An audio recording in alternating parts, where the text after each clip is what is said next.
जय जगन्नाथ। आज आलोक आनंदर पर्व दीपावली अवसर रे राज्यवासी भाई भाई मानू आपण मानू समस्त को मोर अनेक अनेक शुभेच्छा एवं अभिनंदन। नुआ आशा नुआ स्वप्न और नुआ लक्ष्य नहीं सुंदर और समृद्ध भविष्य को स्वागत करने ये दीपावली उत्सव ये निश्चित भाव में आमको प्रेरणा दे थाए।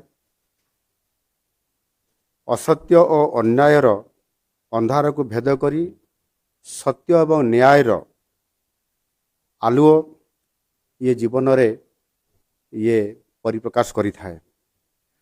आसंतु प्रकृति और परिवेश को सम्मान जनाई चलित वर्ष एक प्रदूषण मुक्त सबुज दीपावली आमे पालन करिबा। दीपावली पालन समय रे सतर्कता अवलंबन करिबा जेभली भाव में आमे सुरक्षित रहिबा सहित आमे आमर परिवार समस्तंकर सहित निरापद रे एवं सबुज दीपावली पालन करिबा।